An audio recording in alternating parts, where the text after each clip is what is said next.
Welcome to another exciting episode of the $1 Million Peddlers. I'm Papergoy. I'm Mr. Magazine. Mr. Magazine, a subscriber asked a question to me the other day, and I'm going to ask it to you. Okay. Do you think it's possible to still find the great, almost life-changing deal out there? Well, obviously, yes. There's a chance for anything, and we still hear these life-changing deals. The Mickey Mantle rookie that was just found. There's always a... Now, what was the story behind that? Just a real quick. It was in a cheese box. Oh, okay. In the wall or somewhere under the floor or in the wall or something like that. And it was when he was a kid or something. Right. And they threw all his cards out, but for whatever reason, they saved that one. So Mantle must have been his favorite player or something like that. And I think it graded a 6 or 6.5, worth $300,000 or some crazy amount of money. Yeah. That's a nice find. Yeah, and the cheese box was worth $10. Nice. Yeah. Nice. Yeah. So those deals are still out there. Should I bank on finding a deal like that? I would never bank on that. Yeah. Definitely don't bank on a deal. But I guess the more you look, the more opportunity you have. Obviously, that's pure luck. If you buy a house, it's got a $250,000 card in it. But to go and find them out there, I'm sure there's estate sales. Not people don't know everything wherever you go, whether it's a garage sale, estate sale. So you hear about this vase that went for $500,000, this picture that went for $1 million, that the long lost Picasso or something. So yeah, they're out there. It's just a matter of being in the right place at the right time. And well, that raises a question, and something you just said it makes me wonder. You know that an Action Comics #1 is really, really good. You know that the Mickey Mantle rookie, the Honus Wagner card are really, really good. However, we could walk by that $1 million vase at a sale, and we wouldn't have the slightest Exactly idea right. whatsoever that it is. Exactly. Does everyone know the Mantle card is good, the Action Comics #1 is good, or is it just because we are in the paper hobby that we know those things are really good and other people don't necessarily know that? Yeah, it's like anything else, whatever their expertise in. The painting guy might know Mantle, but the vase people may not know Mantle. Everyone knows who Mickey Mantle is, but they may not. They may walk by that card and not think anything of it, or if that card's mixed in with a pile of other common cards, or stuff. Right? So, exactly. Yeah. They would not know nor care, and they walk by it. So, yeah, definitely. It's easier to find your niche if you're looking for your niche. Whereas a vase, I could care less. Yeah, I would be upset if I had an opportunity to buy a $1 million vase, but I would never buy that. Even if it was $1, I'd probably walk by it and not buy it. Unless it was really eye-catching and it was $1, you're buying other stuff, and you go, oh, that looks pretty cool. Right, exactly. But then it would be sitting up on a shelf for years until somebody walked by and said, that might be good. Yeah.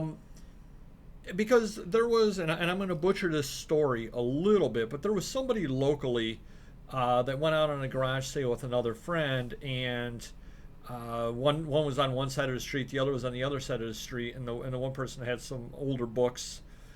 So our mutual friend went over there to that house and was looking, hey, you got anything else?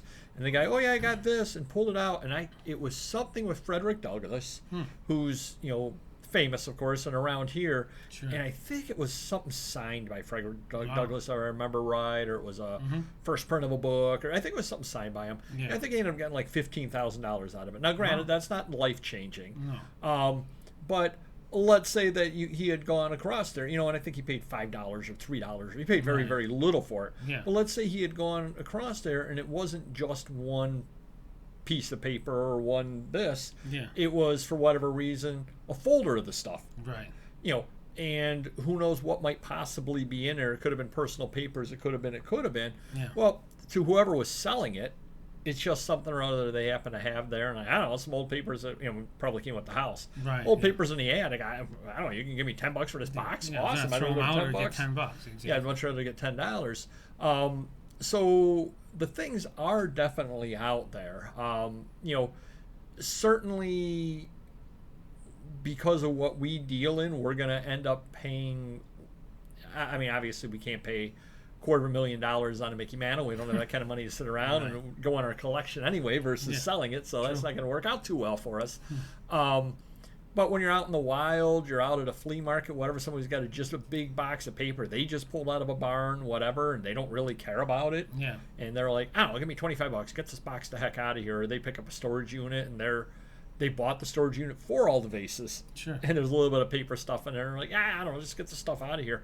They may not even really look through it because they don't care. Exactly. You know, hey, I paid $100 for the whole storage unit, and this idiot's giving me $100 for all the paper in it, and I got all the stuff I want for free. Right. Sure. Yeah. Works out wonderfully. Yeah. So yes, obviously the stuff is still out there.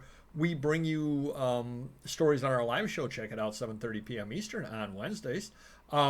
You know, regularly about somebody. Oh, they found Harry Potter first print in a library sale, if I remember right. Granted, it's not life changing, but still, $10,000 book for whatever it works out to for 40 cents isn't too bad. No, exactly, And they found that Promise collection of comics. Now, granted, the person that had it put it all into Heritage, and they got a lot of money out of that. Yeah. But that collection was still out there. Right. And if the person who gave it to Heritage, if he wasn't around for whatever reason, and somebody else picked up the estate, I don't know, these look like good old comic books. I know a comic book guy. I don't know, give me $10,000, get them all out of here. Right. Who even knows? Ends up being millions. It ends up being millions, but again, the guy is happy. He buys a house and stuff, so he gets $10,000 out of it. Sure. So yes, the deals are out there. But again, as Mr. Magazine said, I would not bank on it. I would think that the real way most of us are going to end up making our fortunes is, $5, $10, $15 at a time. That's just the way it is. Grinding it out. Yep, grinding it out. And that would be what I would expect to do. Yeah. Every once in a while you come up with, a $500 item that you paid $10 for. Hey, that's gravy. That's awesome. Yep. But those really, really good deals are out there as well. You're not going to find them sitting in your house. Generally speaking. I got a better shot of finding them than winning the lottery. Let's put it that way. That's true. That's actually, I would think that's true. Generally speaking, unless you're pulling the walls down in your house, you're probably not going to find them in your house.